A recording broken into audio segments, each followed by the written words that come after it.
Welcome back to If We Can Keep It, podcast from Keep Our Republic, where we explore themes from our nonprofit's work. Today, we're sitting down with one of our great National Advisory Board members for a unique international perspective on our domestic state of affairs. Deborah McCarthy is an expert on U.S. foreign and national security policy. In her impressive diplomatic career, her last posting was serving as the United States Ambassador in Lithuania. As an aside, listeners might want to tune into her podcast, The General and the Ambassador, which has had dozens of conversations with U.S. generals and American ambassadors focusing on every corner of our globe. When Ben Franklin was leaving the Constitution Hall, he was asked if the founders had decided to have a republic or an autocracy. And he said, "We have a republic if we can keep it." Ambassador Deborah McCarthy, thank you so much for joining us. It's great to be with you, Ari. Well, it is great to have your perspective quietly behind the scenes with Keep Our Republic, and then today for our listeners, just sharing with folks just an incredible, really large aperture as you look at multiple continents on which you've worked. And maybe share with folks just a little about your incredible career and what drew you to a career in diplomacy. Well, thanks for a question, and I won't go on long because you can tell a certain age of a person when they have a very long resume. But I had a long career as a diplomat in the State Department, traveling to many interesting countries, mostly Latin America and Europe, and wrapped up as Ambassador to Lithuania. And since then, I've been working in different capacities with different groups and associations, and also spending some time going back to school, which was a very interesting process, and now enjoying participating as a volunteer in a number of associations. And over the years, the countries in which you've served our nation, representing all Americans, regardless of party, that's the role of our embassies. I think you've seen many different systems of government. And you've seen, I imagine in some of these countries, governments have changed just in the blink of an eye. So maybe you can speak to what it was like serving in a more totalitarian state versus one that has multiple political parties and a free press and those in between. Well, one of the big aims of what we do overseas in all our embassies is to obviously advance our core values as a nation and to seek to encourage countries to join the democratic fold. Obviously, in some countries, it's a greater hurdle than others. But I think it's important for your listeners to understand how we go about trying to encourage a more open democratic system, no matter what the local authority is at the time. And it's done by working not necessarily through governments, but also working through civic associations, through educators, through the media, to try to encourage greater participation. The other key element is obviously reporting on what is happening, where there is truth, where there is mistruth, where in some cases governments are indicating something which is perhaps misinformation or disinformation about what's happening in the country. And so that's another key element, is to pierce the veil and to stay ahead of various threats to democracy in the country, threats that are coming down the path that could affect the United States. And I'm not talking about physical threats. And I'll give you a concrete example. When I was posted in Lithuania, many Lithuanians warned us about the threat of disinformation, not only in their own country, but also in countries nearby in the other Baltics and others. And they also warned that this too would happen in the United States and was in fact happening. In this case, it was disinformation coming from Russia. And I must say at that time, our ears weren't open to it, although a few were, thank goodness. But in this case, they taught us a few lessons on how to manage this information, how to work with your populations or their associations, their schools, to help push back. And we initiated, for example, we trained a lot of journalists who were poorly funded at the time to try to do more investigative reporting and to push back and to use all the tools of social media to do it. So we try to encourage in countries overseas greater democracy, but we also learn lessons for our own democracy as well. And just to remind listeners, Lithuania was a part of the USSR. It's now, I would editorialize and say, fortunately, very fortunately, it is a part of NATO and therefore a great ally of the United States, as we all are watching this horrible war grind on in Ukraine. What years? Remind listeners, which years were you ambassador there? I was there 2013 to 2016, and in 2014, Russia went into Ukraine the first time. Exactly, exactly. And then you alluded to Latin America, and certainly going back to the Monroe Doctrine, we've always had a unique relationship with our neighbors to the south. But maybe you can speak to some anecdotes from your time and your postings there. One concrete example would be what has happened in the past and what is happening today in Nicaragua, a country in Central America, where the yoke of one tyranny was thrown off through a revolution that some countries supported and others did not. And then that revolution failed to complete its promises to its population, leading to democratic elections that took place on several occasions, only to see the country swing back to those who started a revolution but became autocrats themselves. So that would be a country which is ruled by autocrats, essentially. So countries have their ebbs and flows in democracy. And obviously the U.S. adapts what it does depending on the situation. But it's a country that I followed for a long time, and it's sad to see the state it's in. Another example would be Venezuela, a country that I worked on, not in, but worked on for a while.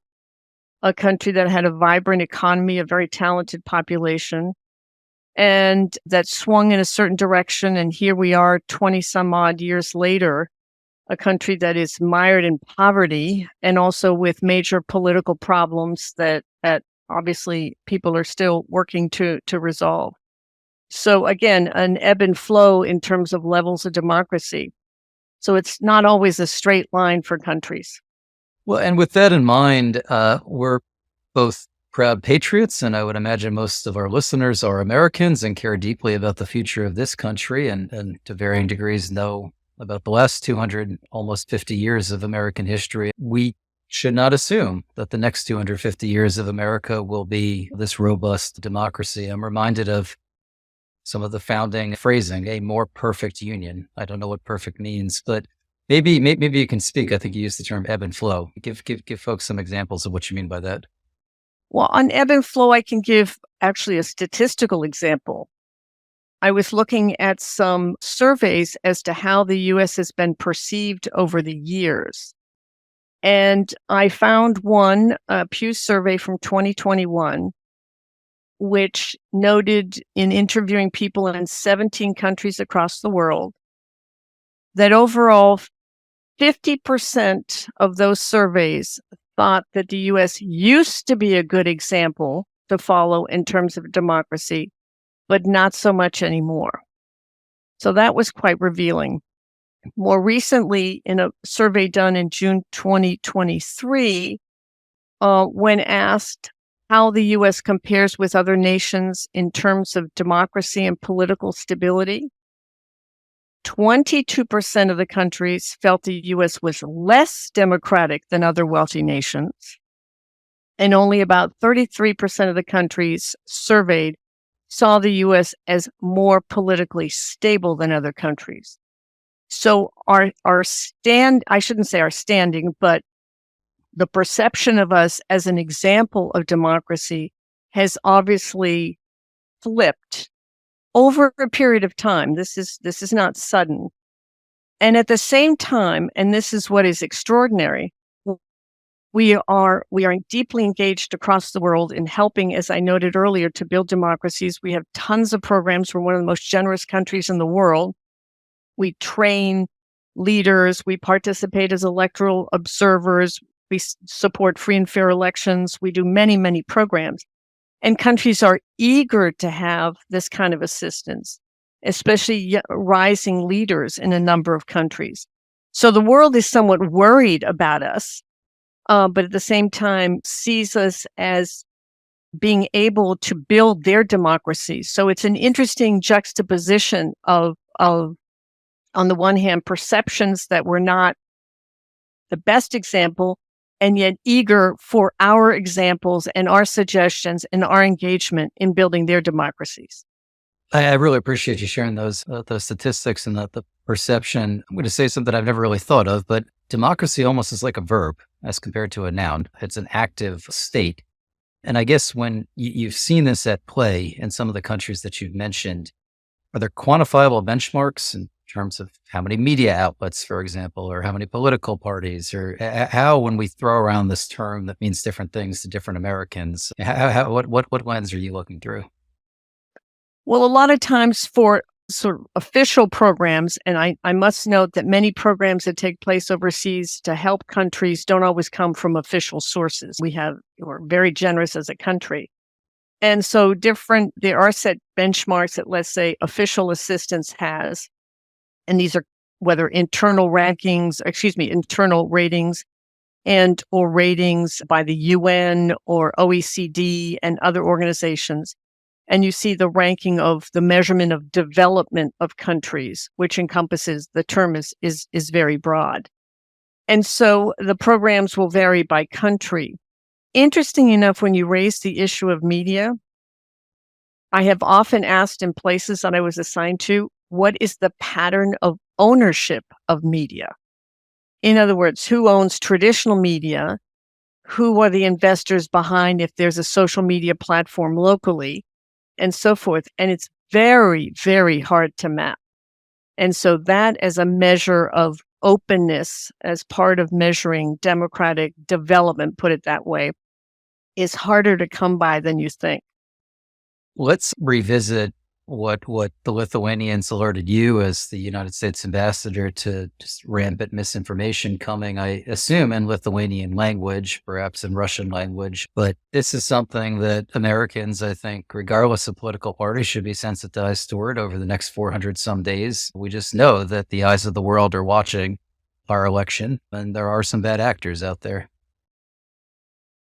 Well, in the case of that country, one of the lessons that I know they taught us, and that links directly to what Keep Our Republic is focusing on, which is to engage in an education process at every level, starting at the local level, for training on better recognition of misinformation / disinformation. I'll use the two of them in an intermingled sense, so that educators, local business leaders, other leaders were better able to work locally to ensure that correct information, be it on whatever issue, was being disseminated. Now, the country is much smaller, but what they were missing were the ability to have the media participate heavily in that. For, as I said, journalists make very, very little money. So we worked a lot with other European countries to provide them up-to-date training or more opportunities, and training them on recognition of on social media platforms, who was real and who was not. So in that sense, as I said, coming from the government as well as other institutions, they worked at the local level to ensure that they were better aware. It's no perfect science on how to do this, but what was critical was to work at the local level, which I know Keep Our Republic is doing, making people aware of not only their rights, but all the rules and regs and what if and who to turn to and so forth. I'm trying to think I'm thinking of Chippewa, Wisconsin, or Scranton, Pennsylvania, and what would be the sister city, so to speak, in rural Lithuania. But regardless, you've been very generous with your time. And as we wind down, I did want to touch on the cyber element, because I think when some listeners think of overseas actors in our elections, they might have their minds go to that as compared to pushing narratives that just have Americans hate other Americans. If I'm understanding correctly, the Lithuania model was it putting the finger on the scale to support one candidate, or was it just to have Lithuanians have an angst and be frustrated with other Lithuanians? And then we'll get to actual cyber incidents. Well, in the case of Lithuania, the aim of the misinformation was to sow doubt about the institutions, to sow doubt about the country's independence, to sow doubt about its historical record as to who did whom to what. and to sow doubt as to whether it truly was a European nation. It was that NATO was going to stand next to it. So they were sowing doubt on its European ties, very different from what we see in other places. And in the case of the United States, it obviously this can take many forms, but I think it's important to note that since our last presidential election, in terms of outside influence, there has been so much that has taken place both on the cybersecurity, but also in the education front, whether coming from at the federal level, from associations, from think tanks, on how our system can and will work. And so I think we are much stronger from that point of view. And on that specifically, I'm talking from a cybersecurity point of view. The other element that I think is important in terms of how the world perceives us and the world's influence, the world also sends election observers to our country. Since 2002, the Organization for Security and Cooperation in Europe, the OSCE, has been sending observers. 33 of our states do allow international observers, and there are different protocols depending on the state. They write reports, and the world is watching. So how we conduct our elections, and I know that all our officials and local election officials are much more aware of the threats that can happen, but they have received, not all, but many have received a lot more training, and there's a lot more awareness. But there's also, in that sense, this international resource can also be of assistance. And they're usually people from they're triaged, they're picked, they're known, they're professionals. I did it once actually in Nicaragua, and it's an eye-opener to be an election observer. It really is. You learn tons of how it happens on the ground. But that's also a resource. So often we speak of foreign threats to our system, but there's also foreign assistance to our system. And that's just but one example. The world cares about how we carry out our elections. The world is watching, and the world is looking to us to be a leader on the global stage. And I also know with the national party conventions, the State Department organizes, sure, in Milwaukee for the Republicans, Chicago for the Democrats, there'll be all sorts of foreign parliamentarians and ambassadors and others seeing democracy and party politics at play. My understanding is in Estonia, this was some time ago, but really the first time the world saw what a catastrophic cyber incident could look like when the financial sector was attacked. And God forbid something like that happens now years later in the United States during the election period. But maybe as we wind down, and I don't want to end on a negative note, what is your assessment? Do you think there are, in capitals of our adversaries, folks thinking about this the next 400 days and what could be poked or prodded? There are a few other countries besides Estonia. Costa Rica very recently had all its government systems under, basically they didn't work for several days. And the outpouring of assistance was extraordinary, including from the United States. It was immediate and extraordinary. Our advantage as a country is that our elections are done state by state, and there's always the backup paper ballots. The fact that it's not run out of a central system is to our advantage, and it gives us a lot of leverage. So if something happens at one local level, it does not happen at a national level. And that's where, oddly enough, built as a composite of 50 states, that's one of our inner strengths. And I think we should focus on that. Well, Keep Our Republic certainly does. While we might be headquartered in Washington, our operations are in Wisconsin, Michigan, and Pennsylvania. And it's incredible when you get into these states, the role of a municipal clerk, or in Pennsylvania, a county elections director across 67 counties.